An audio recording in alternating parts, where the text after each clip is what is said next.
Welcome to The Stacks, a podcast about books and the people who read them. I'm your host, Tracy Thomas, and this episode we are joined by poet and novelist Erika L. Sánchez to discuss her brand new book, a memoir and essays called Crying in the Bathroom.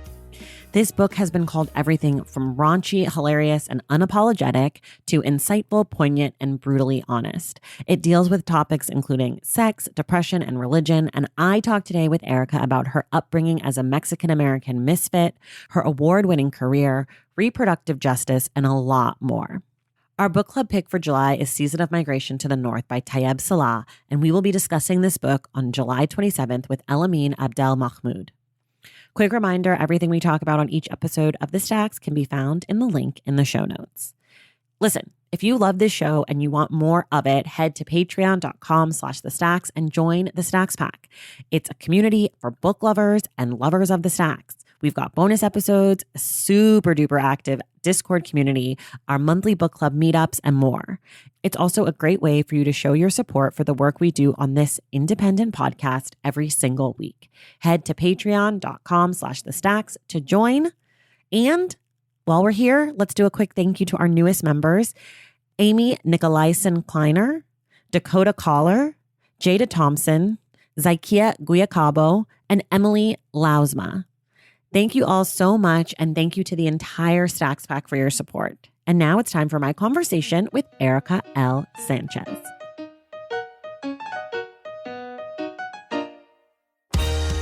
All right, everybody, I'm very excited today. I am joined by Erika L. Sánchez, who is the author of Crying in the Bathroom. Erika, welcome to the Stacks. Thank you so much. I'm really excited to have you and talk about this memoir and essays. But before we dive in, I always ask people to start here. In about 30 seconds or so, can you tell the folks about the book? Sure. Crying in the Bathroom is a memoir that spans a great deal of time and subject matter, and it is written in essay form. I cover a lot of, ideas and concepts of gender identity. I feel like this memoir really encompasses a lot of what young brown women go through when navigating a very white world, a very misogynist world. And so, yeah, it's been quite a journey to get to this point. Yeah, I think what I appreciated about the book so much is there were so many things that I could relate to. And then so many things where I was like, wow, I've never thought about that in that way. Like it was like, oh, I needed an author to explain my life to me. Beautiful. Yeah. I love it. I want to talk about humor. One of the early essays in your book, first of all, you talk about your laugh. And so I'm really curious because your book is not published yet, but it will be very soon. When people are listening, it will be out in the world. Have you prepared yourself for people trying to make you laugh so that they can hear your laugh? Because that's all I could think about when I was reading that section. No. Oh, that's awful. I hate it. I was like, oh my gosh, she's going to have to laugh because like she talks about her laugh and describes it. And like, did you laugh in the audiobook when you were reading it? I may have like chuckled or something, but I didn't really laugh. You didn't let loose. The thing about me is that if it's not funny, I'm not going to laugh like that. Right. So it's just, it can't happen on command. So I hope no one's feelings get hurt because, I never even considered such a thing. But now that you say it, oh my. Yeah, get ready. It's coming. Everyone's going to be like telling you knock jokes like, okay, Erika, let's see if we can make this happen. So, okay, but you talk about humor in the book, which I really appreciated. Your family, you're Mexican, I'm Black. I feel like there is something about being in a community of the global majority or whatever where we talk shit and make fun of people. Black folks call it playing the dozens or whatever. Yes. I'm wondering like, when did you realize that everybody else, white people, didn't do that? Like at what point in your life were you like, oh, other people don't talk shit and make fun of how their cousins look? And like, like how do when did that click for you? It's a rude awakening when that happens because it was something that I was so accustomed to. And then all of a sudden I go out into the working world. And that's when I realized that white people weren't laughing like that. They weren't talking shit like that. I felt very alienated in many spaces because I didn't think that I could express myself and be who I truly was. And so it's a sad moment when you realize that they're not with you. You know, they're not really there to be your friend. And so, not to say that all white people this and that, but you know, white supremacy, I find it to be quite humorless. I Yeah. don't really understand it. I think it's gross. A lot of people subscribe to this even if they don't know consciously. And so that's just a world that I also am very confused by. And Mm. actually, I should mention I was married to a white person, and that was very jarring to step into this family and to see like the polite conversation and just like the quiet evenings and the very subdued dinners. You know, I was Yeah. like, what is this? Yeah. I don't understand. How do So, you adjust? How did you or how do you adjust in those spaces? Like, how how does it how does it make you respond? Like, how do you change or try to like make yourself feel comfortable or safe in those spaces? you know, sometimes I feel that I can't be myself because it won't be accepted. So I kind of shut down and I distance myself from the group because I don't feel like I'm gonna be accepted. Um, and so I do that, or if I'm feeling extra spicy, I will crack jokes that are just really uncomfortable for people because I don't believe in making myself small for people at the same time, you know? And so it's just like it's really how much I want to expose of myself and Mm, how much I want to give. And there are times where I really want to go there and I really want to talk about race when no one else wants to. yes. And there are times where I'm just like exhausted and I just want to eat my meal, you know? Yeah. Yeah. I can relate fully. This is all very, again, things that I related to in the book. The other thing about humor that I really loved, and last night I spent a lot of time like trying to think about how to ask this question, but I realized it's not a question. So I sort of just want you to talk about this. But Sure. you talk about like sort of being vulgar and crass, which is like, speaks to my soul. You talk about humor. And, you also, in a later essay, you talk a lot about like beauty standards and race.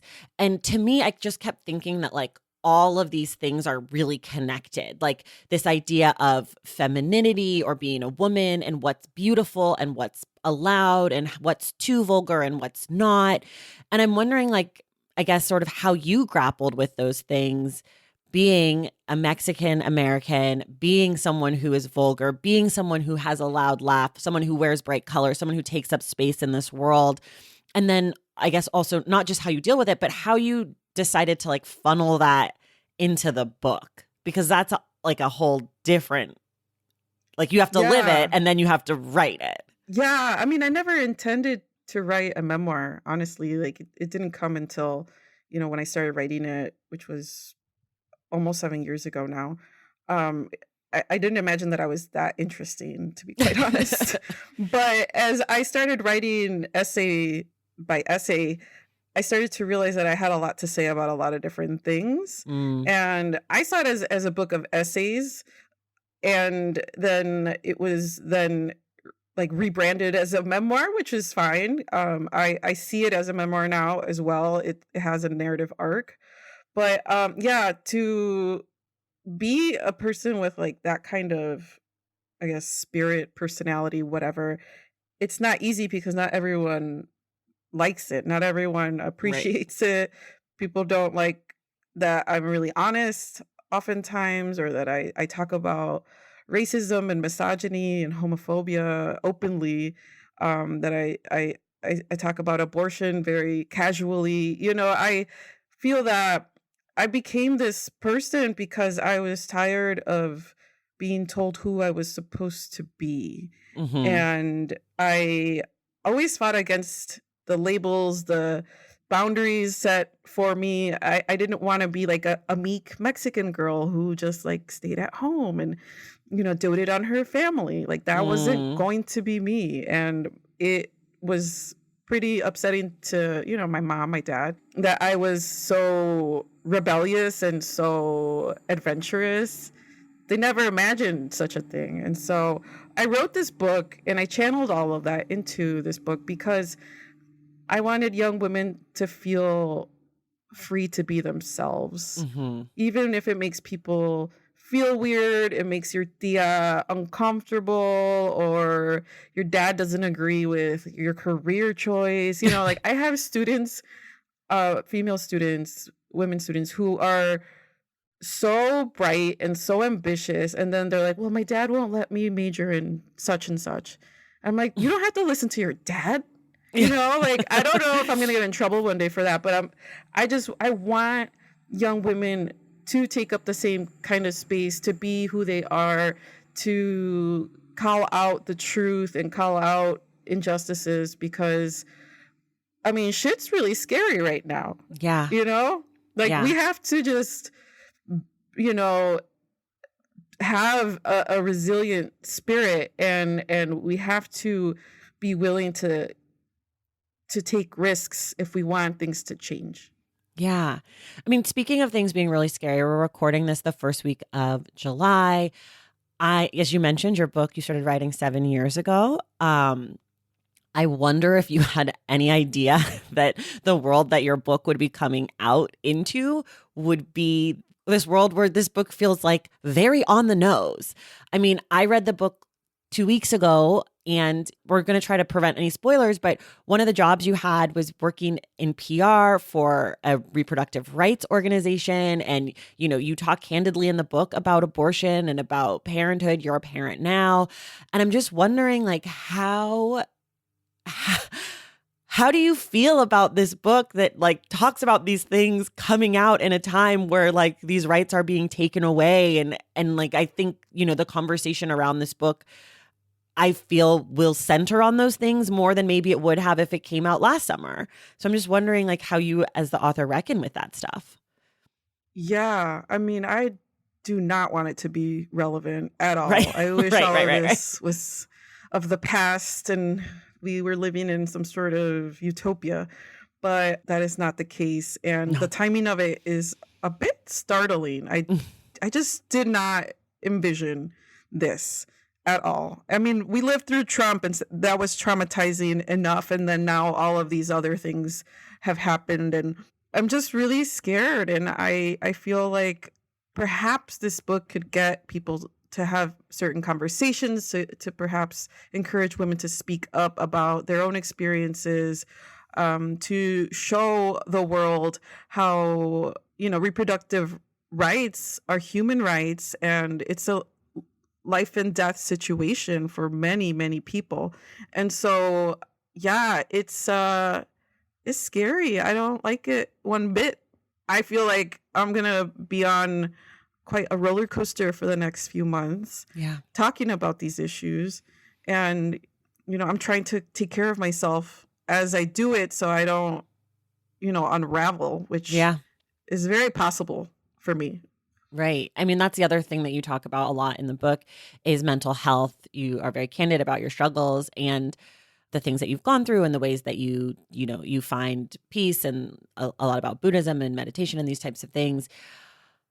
There's 2 questions here. I'll start with the first one, which is, how did you know when you were ready to actually write about these things publicly versus having like dealt with them privately? I've spoken to many memoirists, and there's always like this moment of like, okay, now I'm ready to actually put this out publicly, which is very different from now I have moved past this moment in my life personally with my loved ones. Yeah, it was intense, to write about that sort of trauma, the trauma of depression and having to survive like the ups and downs of it all. I felt very emotional as I was writing. And I think in writing that, I purged something from me. And then it's required distance. I couldn't write about the thing that was happening at that time. I had to wait because it's impossible to be objective. Not that it is impossible to be objective regardless, but it's even more so difficult to write with clarity when you're like in the muck, right? And so I always wrote when I was ready to write it. And so like the essay on Buddhism I wrote several years ago, and that just came to me. And then I wrote about like a few bouts of very severe depression, and so I needed time to heal from that in order to be able to write about it, because it felt so raw for so long. And in writing it, I healed something, and in publishing, I feel like I'm healing something as well, because I'm not the only one who's experienced these types of things. And so I want people to feel seen by it and to feel like they're not the only ones who have experienced such a thing. And so I think, talking to people about the book, meeting readers, it's going to be part of my healing process, because that means a lot to me. The fact that I could have, I took something that was so personal and painful and I turned it into something very public.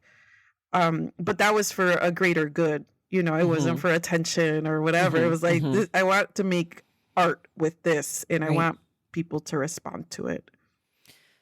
Do you said, you're preparing for this the next few months and like having to talk about all this stuff.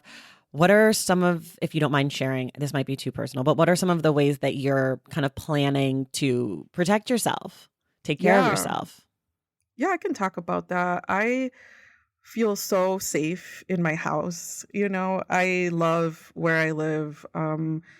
My husband is like my best friend. I know everyone says that, but that's the truth. And we talk every night. We have like these really good discussions, and we spend a lot of time with the kids, and we, cook and just make it a really pleasurable environment to be in. And I think that that's really what grounds me. That's really what matters to me. I like to disconnect from the internet when I'm with my daughter or with my husband or reading, whatever. I don't like have my phone near me. I feel like I need times in which I just have to live in this world, because it's very easy to get caught up in the world of the internet. And I just don't want to be there. Like, I want to participate, but I don't want to live there. Right. I wonder, were there things, your first book is a novel. Were there things that you learned from that book tour? And like your book was a major success. It was, National Book Award finalist and all this stuff. So I'm wondering, like, were there things that you're like, next time I'm going to do it this way? And if so, would you share any of those things?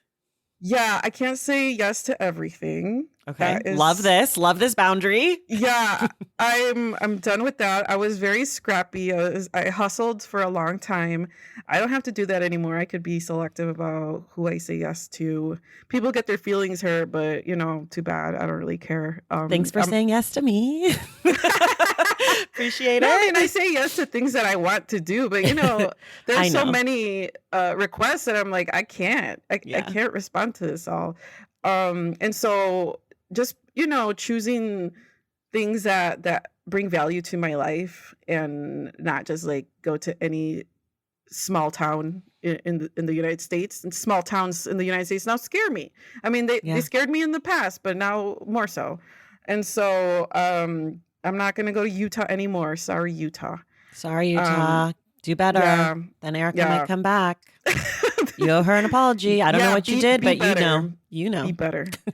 And so, I just really know what my limits are, when I need to go to sleep, when I need to eat, when I need to, step back from a party or a gathering, because it's just too much stimulation for me. I'm very aware of my limits, and I respect them, and I don't go out of my way just to please other people when it doesn't feel good. Yeah. It's just, I think women are supposed to, we're indoctrinated, right? To think that we're supposed to always be available and be helpful and be loving and be supportive. It's like, sometimes I just want to stare out my window for like an hour. Yeah, I can't be everything all the time. It's just not totally. possible. Not possible at all. Okay, I want to talk about that essay on Buddhism in mental health because you connected in the essay, you connect religion and sort of your past with religion and mental health. And I'm wondering how you thought to draw lines between those two things and how they feel maybe linked or at odds in your mind. Oh boy. I think originally Catholicism was very bad for my psyche. Yeah. It was terrible for me as a girl growing up. I felt like I was dirty. I felt like I, had unclean thoughts and that I was bad because I kissed a boy or I thought about it or, Right. I wore something short or, I flirted with someone. I had all of this shame because I was supposed to be pious and pure.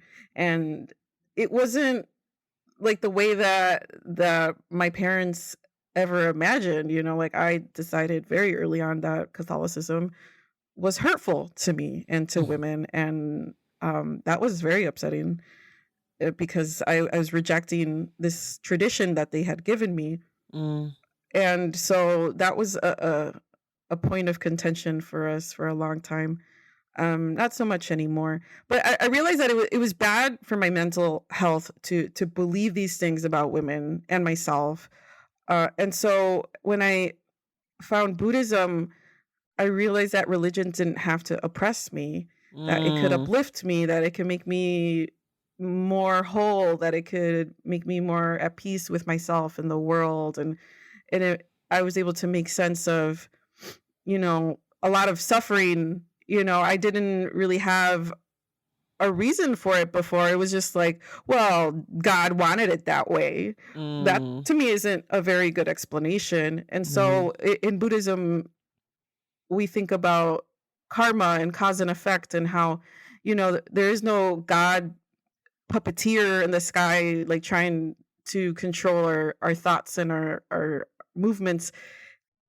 That's just not true. There's autonomy, there's agency, there's, self-reliance and so many different beautiful aspects of Buddhism that made me feel like maybe I could endure this horrible world because Mhm. sometimes it has been so intense. Like, why am I alive? What is the point of this?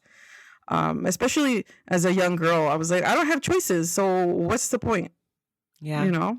Yeah. Okay. This is like such a tiny thing that you mentioned, and it's not tiny, but you do mention it in the book. Duende. Hmm. Okay. I'm going to tell a quick story and then I'm going to ask you to explain it. But when I went to college, I went to NYU and we had to take a class freshman year called Writing the Essay, the art in the world. And then the second semester was writing the essay, the world and art, or something like that. And my Hmm. teacher, this like white lady, I don't remember her name. She was blonde. She was horrible. She was so annoying. But she was obsessed with Duende. And our entire semester, everything was framed through Duende. And Interesting. I think of the word all the time, but the fucked up part is that I did not remember what it meant until I read your book. She used to just be like, Duende is like this. And she would like draw like a figure 8 or like do this like weird like arm thing. I don't know. I don't think she explained it well. But when I saw it in your book, I was like, oh my God, someone's talking about Duende. Like, arm gesture. Arm gestures wildly. So will you just tell people what Duende is and kind of explain it? Because it is sort of a through line throughout your book. Even though you don't always mention it, you are working through things in the awesome hand gesture way. Yeah. Duende is a really beautiful concept, and it comes from Federico Garcia Lorca, the Spanish poet who was murdered during the Spanish Civil War.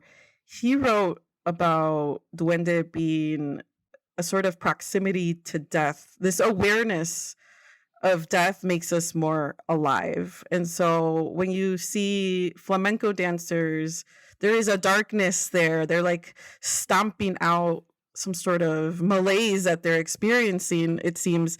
And the duende there is so powerful. It's palpable because of the beauty of the dance. And same thing with writing. It's writing that has a really deep soul, writing that has a spirit that is not afraid of itself. It's really difficult to explain, but it's something that when I read about it, it made complete sense to me. I'm like, oh yeah, that's what I feel all the time. Like my writing has to have duende, or else it's no good, in my opinion. It needs to take that sort of leap and risk and be, you know, in the abyss a little bit for it to, I think, be interesting, to do something different. And so I think about it a lot, and I think about negative capability, which is from John Keats. And, he wrote that in order to write poetry, you have to suspend your rational mind. You have to come to terms with the fact that it might not make logical sense, and that things are mysterious, and poetry is full of mystery, but also a sort of exuberance, because you don't write poetry if you're not paying close attention, and so it's all connected to me. Yeah, I love that. Thank you. I know that's like not a huge part of your book, but it really stuck out to me thanks to my overpriced education. We're gonna take. I'm sorry that she was so whack. She was just, I hated the class. People know this. I actually hate writing. I'm not a writer. Like, I despise the process of writing. It is like torture for me. So I think having to spend a whole year like learning how to write the essay or like write an essay was just generally unenjoyable. Like, both of the teachers I had, I didn't like.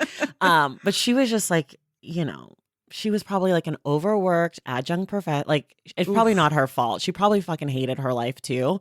But she did not bring a lot of the joyful part of the duende. She didn't make me feel more alive. It was a lot closer to the death part. We're going to take a quick break and then we'll be right back. Valentine's Day is upon us, and I've got love on the brain. Love for books. Duh, of course. Hello. Did you forget what podcast you're listening to? I love bringing you all great reads, exclusive author interviews, and behind the scenes book gossip. But I can only do that with your support over on Patreon and Substack. Our Stacks Patreon community, also known as the Stacks Pack, is where you can go for book club meetups, a private, very active Discord, and a year-long mega reading challenge to help you achieve all your reading goals. Plus, you also get that monthly bonus episode. Now, over on the Substack, you can subscribe to my newsletter, Unstacked, where I keep the book conversations going. I also give you a healthy dose of sports and pop culture, definitely some hot takes happening over there. And again, that bonus episode. If you don't have a few dollars to spare, don't worry. There are free options on the Substack and the Patreon to get you a little extra Stacks magic. Making this podcast is a total team effort, and by supporting my Patreon and my Substack, you allow me to support my amazing team that makes the show possible every single week. So if you or your friends are looking to meet other book lovers and support this indie podcast, come hang out with me on Patreon, Substack, or both. I would love to have you. And since we're talking about love, you can gift subscriptions to the Patreon and the Substack for that special reader in your life.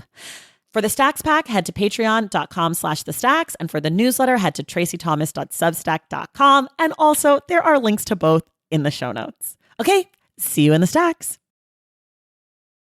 Okay, we're back. I want to talk about the cover and the title. Were you involved with the cover at all? I know some authors are, some authors aren't, but I'm just curious if you had anything to do with this vibrant, bright, colorful paint strokes, maybe? I don't know, computer paint strokes?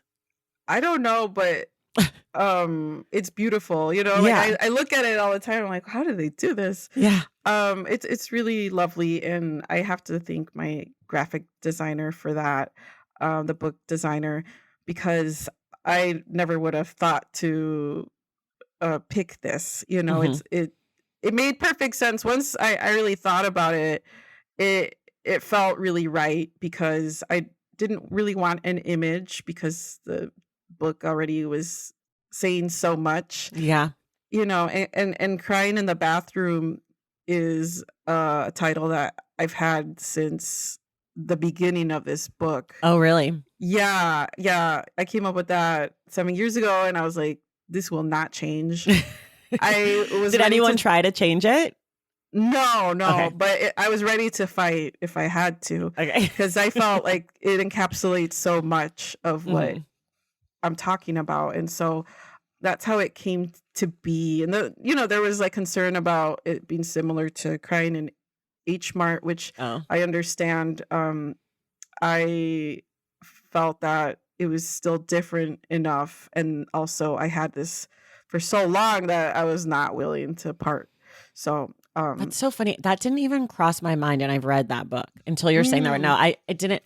I feel like crying in the bathroom is like such a relatable experience for probably a lot of people. yeah, And so to me, that feels like a very contained idea, whereas crying in H Mart feels like a very specific to that story.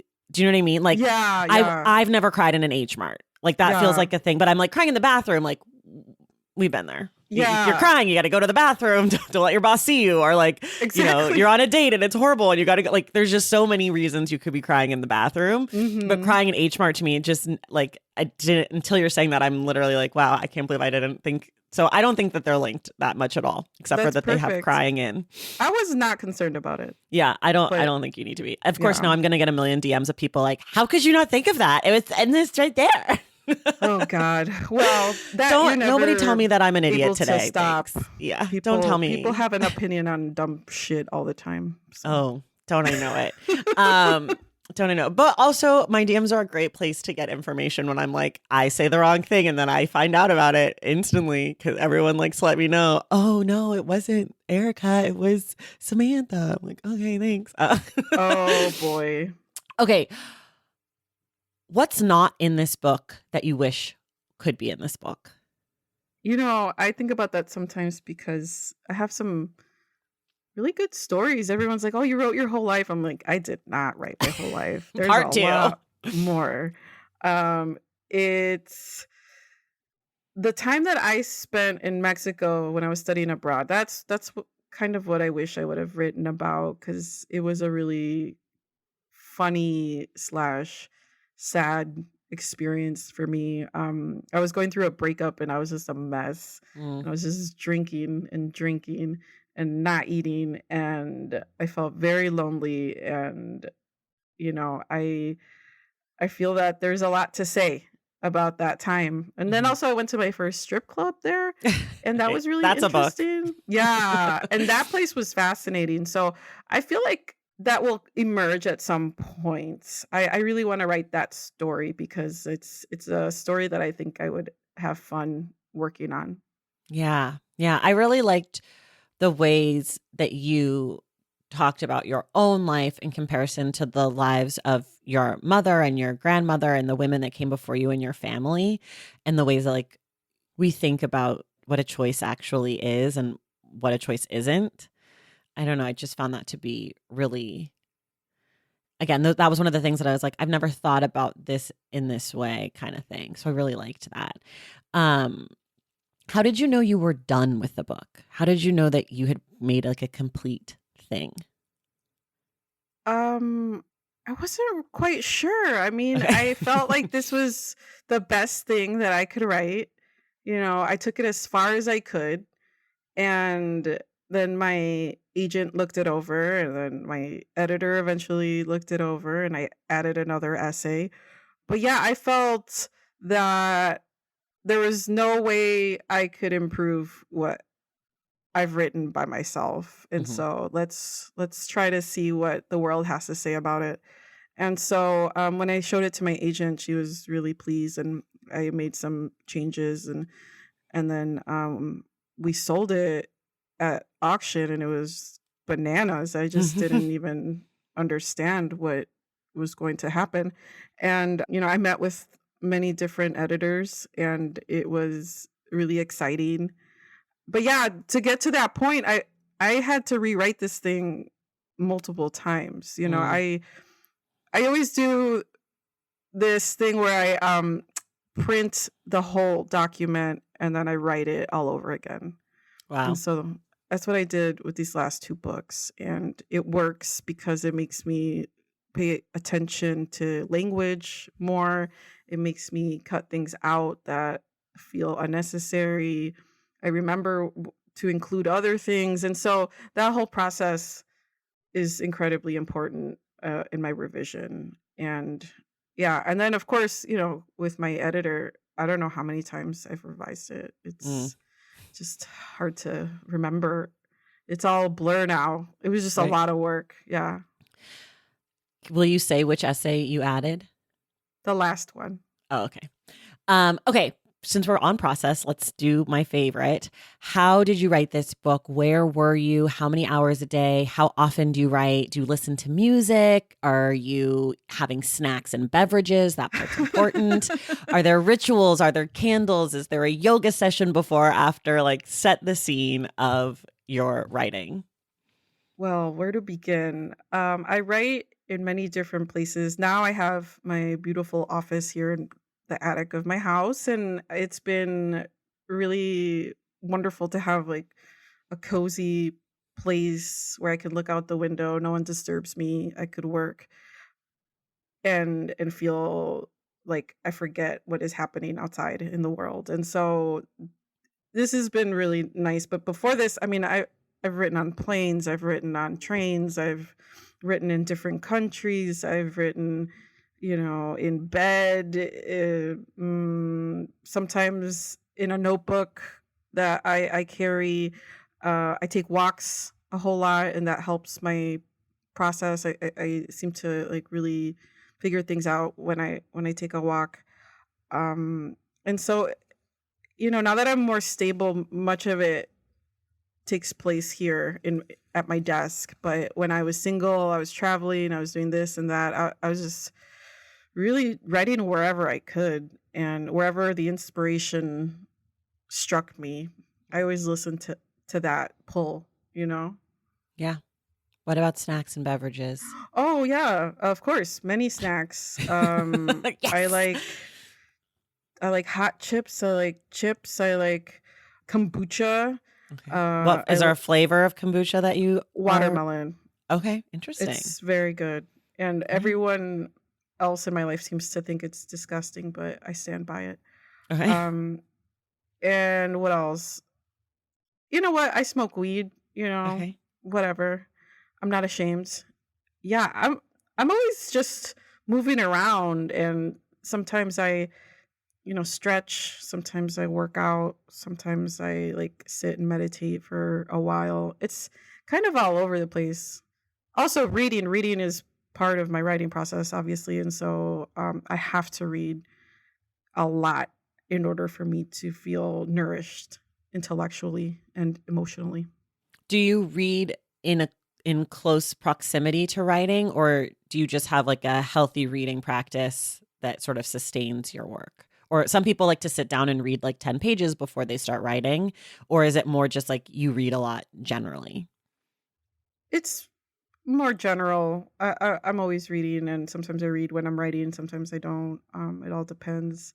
I'm kind of a free spirit, if you will, when it Okay. comes to writing. Like I don't have a set schedule. I write when I really want to do it, and even if it sucks, like I do it because something is pushing me to do so.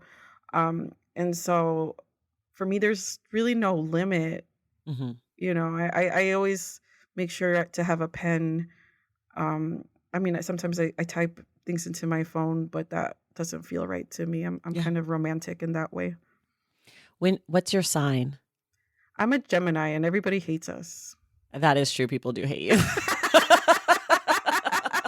I wasn't sure because like I'm a very rigid person, and So like for me, I have like a lot of habits around my creativity. Like I need a lot of like, this has to happen. I have to have this. I have to prepare in this way. And what you're saying is like very opposite of me. So I was like, oh, I wonder what. But Gemini makes sense because that's like the duality.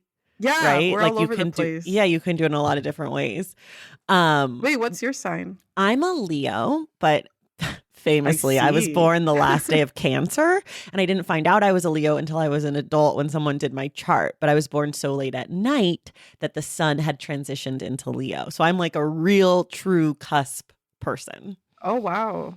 See, Yeah. I don't even know what that means. It just means I'm like a mix of both. But when people meet me, everyone thinks I'm a Leo because I have a pretty big personality. But if you know me, most of my close friends are like, you're a Cancer. Like, nice try.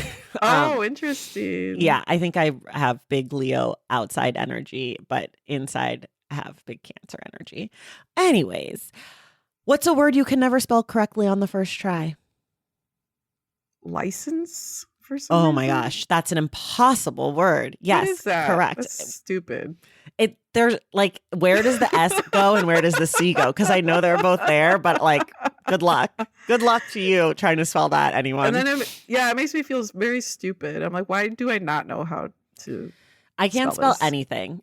It's like really embarrassing where I'll be trying to Google a word and I'll be spelling it so wrong the autocorrect won't even be able to help me. And I'm just like, what is, like, this happened to me a few days ago. I can't remember what it was, but I was like, it's lost now. Like I can't even find the word to Google the thing that I want because I can't even get close to spelling it. And then if you tell a friend, they're gonna laugh.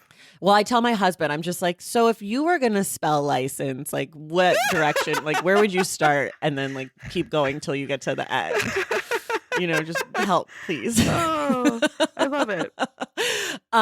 Okay, you, in addition to being a writer, you teach people, college students, things.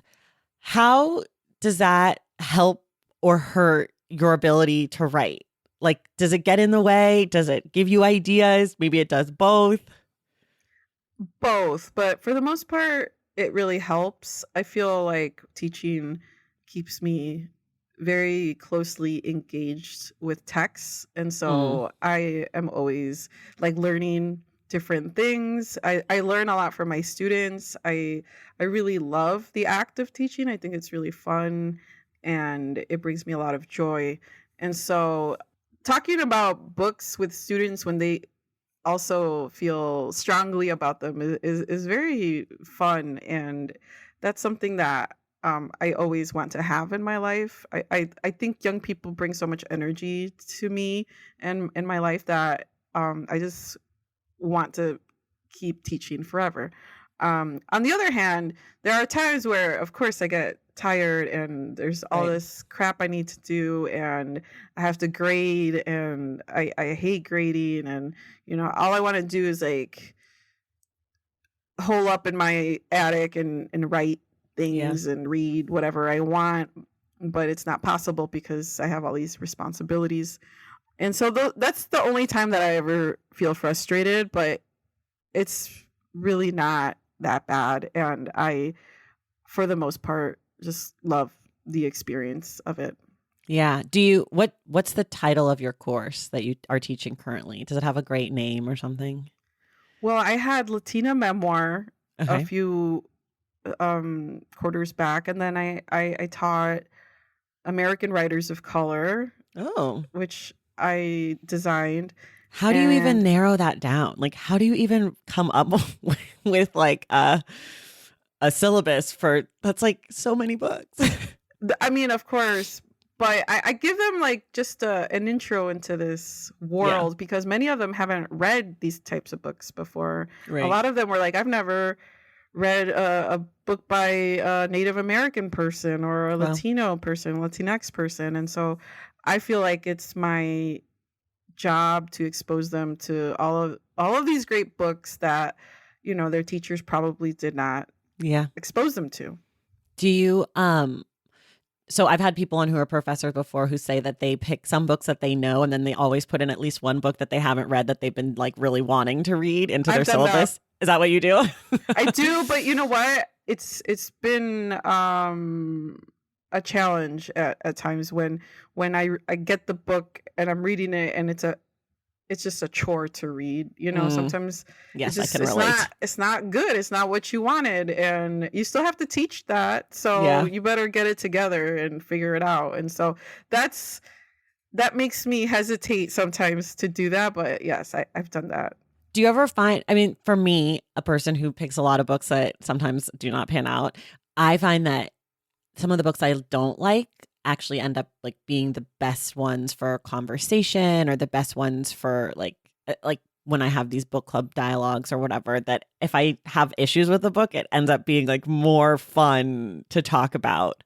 Oh yeah, yeah. There are some books that I wish I would have had a book club for, just Talk to shit. really, yeah, talk shit, Oh yeah. or to, I guess, try to figure out what the hype was all about. Hmm. That's sometimes very confusing.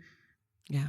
But yeah, I think that from now on, for the most part, I'm gonna choose books that have been vetted, because it's tough teaching Yeah. something you don't like. That's for Yeah. sure. That's true. Yeah. Okay. I know this question is a little bit disrespectful. Please don't hate me, but do you know what comes next? Well, first of all, it's not. But thank Well, you. sometimes I feel like it is. It's like your book's not even out yet. And I'm like, so what are you going to do next? Like, No, but I'm I just, if get it. if you have an idea, please share. If not, we don't have to do this one. Well, I've got a number of things going on. One being the I Am Not Your Perfect Mexican Daughter movie, which should be in production very soon. And I don't really have a lot of details on that, but it's something that I will be involved in. And so that's really cool. Also, I am working on a children's book. And Ooh. yeah, that's been really fun. I wrote it about my daughter, for my daughter, and I'm still working on it right now. And then I write poems a lot these days, so I'm really really trying to immerse myself in poetry, because that's what makes all this other writing possible for me, Mm, is to have that foundation. mhm. So there's nothing like it, writing a poem. I feel like it's a spiritual experience or something like that. It's hard to really describe. Yeah. For people who love crying in the bathroom, what are some other books you might recommend that are maybe in conversation with what you've created? A Dream Called Home by Reina Grande, who is just a really stunning writer. She's so great. This is a memoir about her, you know, growing up in Mexico, immigrating, becoming a writer. It's just such a fascinating story, and she's just very skilled in her writing abilities. And so that one, Sandra Cisneros, A House of My Own, where she writes about so many different things, but I think what really moved me about it was this notion of being like a young woman of color, wanting more, wanting Mm, a life that you never thought would be available to you, but pursuing it anyway. And I feel very inspired by that. And then, for Brown Girls by Prisca Mojica Dorcas Rodriguez. I hope I got the order of that correct. She is amazing. She writes about trauma and, growing up in a very strict, conservative, evangelist environment, and how damaging that is for women.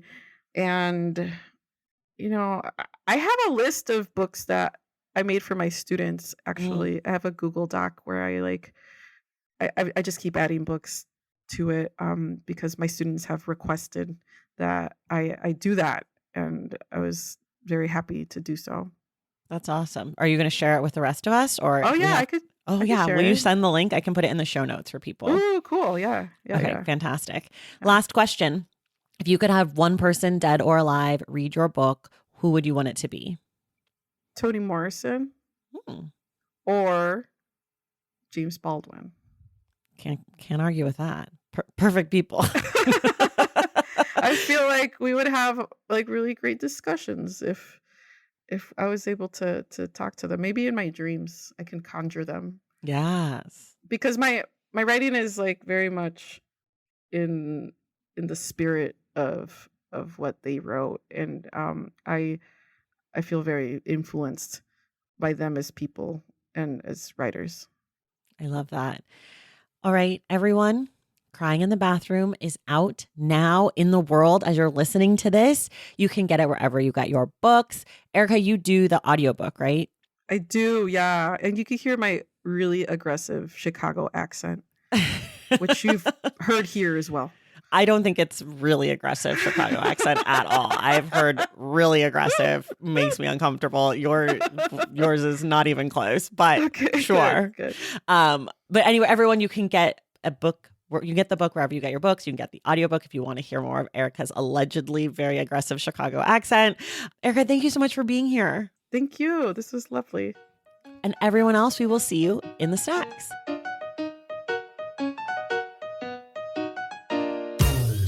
All right, y'all, that does it for us today. Thank you so much for listening, and thank you to Erika for being my guest. I'd also like to say a huge thank you to Rebecca Marsh for helping to make this episode possible. Reminder, the Stacks Book Club pick for July is Season of Migration to the North by Tayeb Saleh, which we will be discussing on July 27th with Elamine Abdel Mahmoud. If you like the show and want inside access to it, head over to patreon.com/thestacks to join the Stacks Pack. Please make sure you're subscribed to The Stacks wherever you listen to your podcasts. And if you're listening through Apple Podcasts or Spotify, be sure to leave us a rating and a review. For more from The Stacks, follow us on social media at The Stacks Pod on Instagram and at The Stacks Pod _ on Twitter. And check out our website, thestackspodcast.com. This episode of The Stacks was edited by Christian Duenas with production assistance from Lauren Tyree. Our graphic designer is Robin McCrite, and our theme music is from Tagirajis. The Stacks is created and produced by me, Tracy Thomas.